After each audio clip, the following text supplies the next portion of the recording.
ಅಲಮೇಲ ಪಟ್ಟಣದ ಬಿಆರ್ ಅಂಬೇಡ್ಕರ್ ಸರ್ಕಲ್ನಲ್ಲಿ ವಾಲ್ಮೀಕಿ ನಿಗಮದ ಸುಮಾರು 175 ಕೋಟಿ ರೂಪಾಯಿಗಳ ಹಗರಣವಾಗಿದ್ದು, ಇದರಿಂದ ಮನನೊಂದ ಅಧಿಕಾರಿ ಚಂದ್ರಶೇಖರ್ ಅವರು ಆತ್ಮಹತ್ಯೆ ಮಾಡಿಕೊಂಡಿದ್ದರು.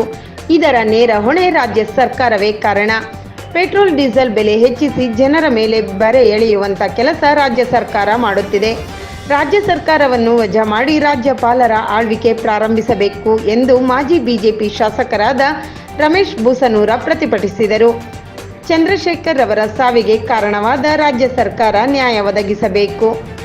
ಈ ಸಂದರ್ಭದಲ್ಲಿ ಸಿಂದಗಿ ಬಿಜೆಪಿ ಮಂಡಲದ ಅಧ್ಯಕ್ಷ ಸಂತೋಷ್ ಡಾಂಬಳ, ಹರೀಶ್ ಎಂಟಮಾನ, ಸಂತೋಷ್ ಕ್ಷತ್ರಿ ಕಡಣಿ, ಗುರು ಗೊರಕಾರ, ಈರಣ್ಣ ರಾವೂರ ಹಾಗೂ ಅನೇಕ ಬಿಜೆಪಿ ಕಾರ್ಯಕರ್ತರು ಪ್ರತಿಭಟನೆಯಲ್ಲಿ ಪಾಲ್ಗೊಂಡಿದ್ದರು. ನಾವೆಲ್ಲ ಇವತ್ತು ಆಧಾರ ಸಮೇತವಾಗಿ ಇವತ್ತು ನಾವೆಲ್ಲ ಕೊಟ್ಟಿದ್ದೇವೆ. ಸರ್ಕಾರಕ್ಕೆ ರಾಜ್ಯಪಾಲರ ಮುಖಾಂತರ ಕೊಟ್ಟಿದ್ದೇವೆ. ಅದಕ್ಕಾಗಿ ಆದಷ್ಟು ವಿರೋಧನೆ ಈ ಚಳವಳಿ ಇಲ್ಲಿಂದಲ್ಲ, ಇನ್ನು ಹೋರಾಟದಿಂದಲ್ಲ, ಇದರ ಮುಂದುವರಿದವಾಗಿ ಯಾವ ಜನಾಂಗಕ್ಕೆ, ಯಾವ ಬುಡಕಟ್ಟು ಜನಾಂಗಕ್ಕೆ ಅನ್ಯಾಯ ಆಗಿದೆ ಆ ಜನಾಂಗಕ್ಕೆ ನ್ಯಾಯ ಕೊಡುವವರೆಗೂ ನಮ್ಮ ಹೋರಾಟ ಮುಂದುವರಿದಿದೆ ಎಂಬ ಮಾತನಾಡಿ ಎಲ್ಲರಿಗೂ ಒಲಿಸಿ ನನ್ನ ಮಾತನ್ನು ಮುಗಿಸ್ತೀನಿ. ಜೈ ಹಿಂದ್, ಜೈ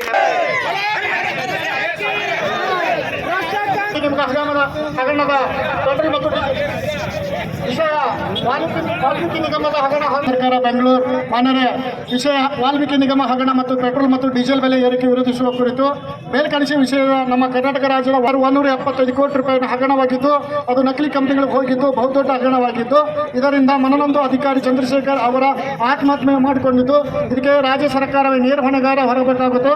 ಹಾಗೂ ಪೆಟ್ರೋಲ್ ಮತ್ತು 3 ರೂಪಾಯಿ ಮತ್ತು ಡೀಸೆಲ್ 3 ರೂಪಾಯಿ 50 ಪೈಸೆ ಹೆಚ್ಚಿನ ಮಾಡಿ ಜನರ ಮೇಲೆ ಬರೆ ಎಳೆಯುವಂಥ ಕೆಲಸ ರಾಜ್ಯ ಸರ್ಕಾರ ಮಾಡುತ್ತದೆ. ಹೀಗಾಗಿ ರಾಜ್ಯ ಸರ್ಕಾರವನ್ನು ವಜಾ ಮಾಡಿ ರಾಜ್ಯಪರ ಆಳ್ವಿಕೆ ಪ್ರಾರಂಭಿಸಬೇಕು ಹಾಗೂ ಚಂದ್ರಶೇಖರ್ ಅವರ ಸಾವಿಗೆ ನ್ಯಾಯನ ಒದಗಿಸಬೇಕು. ಈ ಮೂಲಕ ತಮ್ಮಲ್ಲಿ ವಿಧಿಸಿಕೊಳ್ಳಕ ಪೂರಕವಾಗಿ ಕೋರುತ್ತೇನೆ. ಮಾನ್ಯ ತಹಸೀಲ್ದಾರ್ ಹಾಗೂ ಮಾಜಿ ಶಾಸಕರ ಮನವಿ ಸಲ್ಲಿಸಿದರು.